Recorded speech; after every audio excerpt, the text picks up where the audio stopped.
Hi, my name is Tracey Myers, and this is my final project for Psychology 2044, Psychology of Learning. So I decided to do my project on addressing the behaviors of children with autism spectrum disorder. And specifically, I'm going to focus on children at the lower end of the spectrum, so children with low functioning autism disorder. Um, so before I get into my therapies that I came up with, I really just want to get into some of the common behaviors of children with autism. So the first behavior I'm going to talk about is self-injurious behavior. So it's quite common for autistic children to have meltdowns where, they'll scream and yell, but also they will punch or kick, even bite themselves, which is, not desired behavior. The second behavior I'm going to talk about is the inability to communicate. So, a lot of children with autism they can't really communicate back with you in a verbal way. They often do not use words and they really just make noises. And when the child is unable to use any language at all, they're considered nonverbal. Um, Another problem that autistic children have is in forming relationships.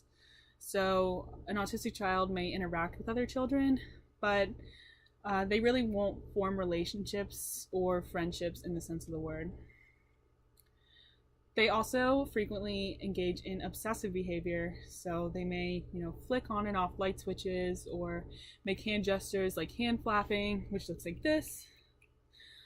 They may repeatedly organize things, so, take out their toys and line them all up, and then just keep doing that over and over. And also it may just be something as simple as obsessively touching things like walls or lights, stuff like that. So another issue they have is that they're usually not able to follow orders, so they really can't perform simple tasks when asked to do so. And they also don't respond to their name.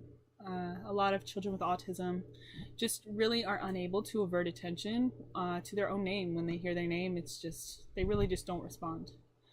And the last behavior I'm going to talk about in this video is violence. So autistic children may exhibit violent behaviors such as biting or hitting other children when they become angry or frustrated.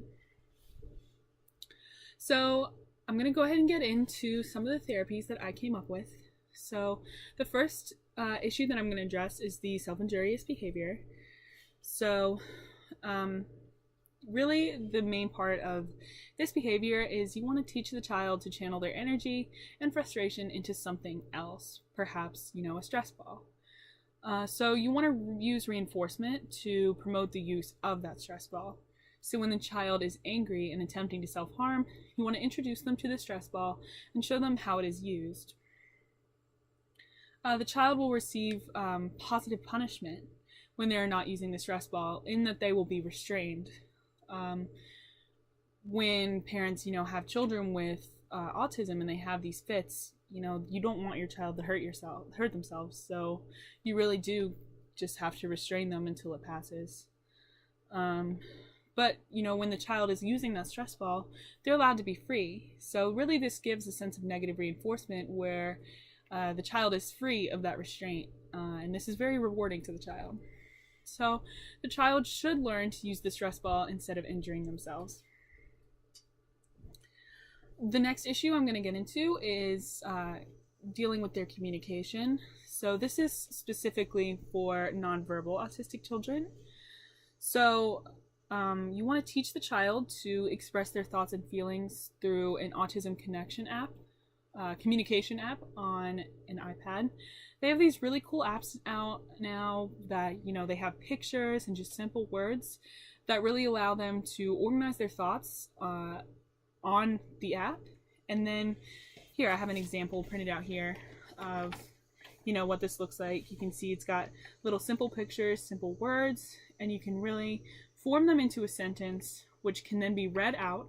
And this allows them to have, useful communications with humans, with other people. So it's really quite helpful, really neat. I think it's a great idea, whoever came up with it. But frequently autistic children, they can understand what you are saying, but they just, they can't communicate back with you. So when the child is angry or frustrated, you want to introduce them to the application, which allows them to select pictures about how they're feeling and why, and it turns them into speech so you can understand what they're thinking. So you want to reward them for using that app through praise or perhaps, a yummy snack, whatever is reinforcing to that individual. There's also natural reinforcement in this because the inability to communicate leaves many autistic children feeling quite frustrated, which is obviously not a pleasant feeling. So this app provides relief of that frustration. So the next issue I'm going to talk about is their inability to form relationships. So this is one of the harder behaviors to address because really you can't shape how they're going to form a relationship because that's really just like that's a personal skill. So, and it's got a lot of variables, so it's not just the autistic child, but the other child that they are trying to interact with. So the only thing that I could really come up with for this would be to, introduce the autistic child to other children in a controlled setting, allowing them to play. But you want to carefully monitor the behaviors of the child, and you want to punish aggressive and aversive behaviors, but you want to reward the friendly behaviors such as sharing toys and making eye contact with the other children. And you really, if the child is nonverbal, I think really encouraging the use of those iPad applications would really help the child in making relationships. So the next behavior that I'm going to address is obsessive and repetitive behavior. So you want to introduce the child into a room where the obsessive behavior can occur. So what I mean by this is if the child is obsessed with turning on and off the light switch, you want to be in a room where there's a light switch so that the behavior can really be addressed. So you really just want to try to discourage obsessive and repetitive behavior. So if the child is obsessed with, say, turning a light off and on, you want to reward the child for flipping the light switch one time, but punish them if, they keep flipping the switch because that is undesired behavior. This can get a little tricky because turning on and off the light is a desired behavior, so you don't want to completely make the child you don't want to breed that behavior out of the child. You really just want to get them to reduce the behavior. So this is kind of tricky, and it would take a lot of trials to really figure out how to get this to be adjusted the best. So children also engage in repetitive behaviors like hand flapping. So when the child exhibits the repetitive behavior, you could give them an activity cube. I have a picture of one here. I don't know if you've ever seen these, but they're pretty interesting. They have, on the top, they have a button, and they have some other smaller buttons over here, a little rolling wheel, rolling ball. So it just gives them some activities to do to really try to distract them from that repetitive behavior. So you want to reward them with praise when they stop the repetitive behavior and focus on the cube instead.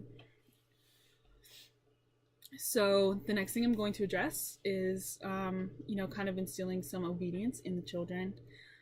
So teaching an autistic child to respond, can be done by showing the child a task and, associating a prompt with it. So you show the child how to build a tower, and then you ask them to build it themselves. So then you can reward the child when he or she performs the task correctly. And you want to be clear, though, when they have an incorrect response. You really want to tell them no, so they really know what is the correct thing to do. So it's important to reward the child immediately when the correct response follows, and to be enthusiastic about it so that the child can properly associate their correct behavior and the reward. The next behavior I'm going to talk about is the name avoidance. So you want to bring the child into a controlled setting, and you want to repeatedly say the child's name, pausing in between each trial to give the child a chance to respond. You want to give the child a reward every time they attempt to make contact with you, and you want to reward successive approximations of the desired behavior, which is giving you their attention.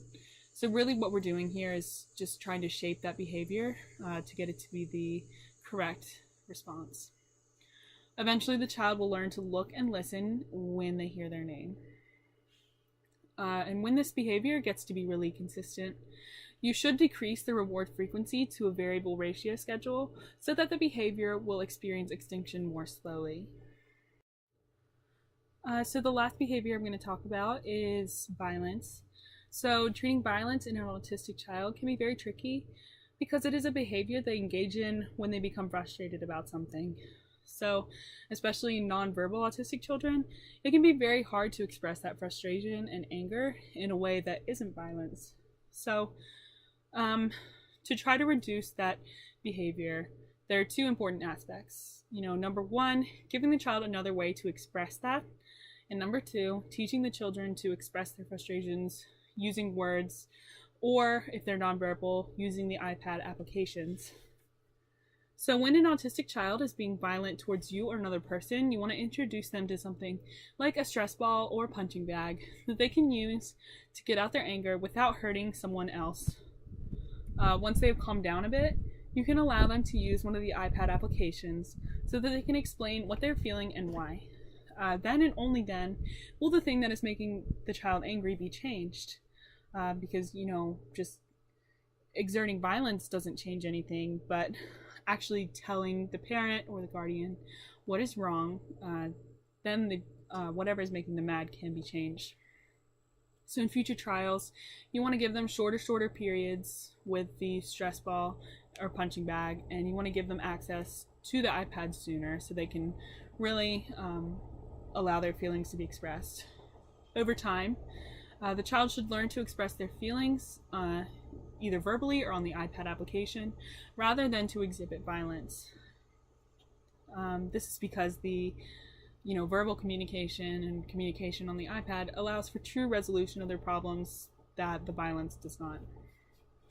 So just to kind of summarize some of the concepts, so a lot of the therapies in changing behavior in autistic children involve operant conditioning, in which there's a stimulus and a response, and that response is either rewarded or punished in order to shape the correct response.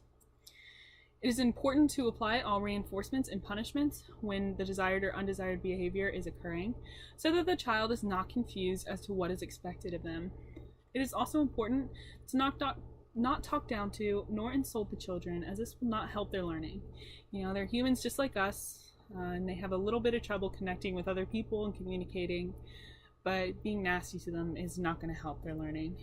So this is my final project. I had a lot of fun putting it together. It was really interesting. I definitely did not know as much about autism before looking all this stuff up than I do now. So I really enjoyed it, and thank you for your time.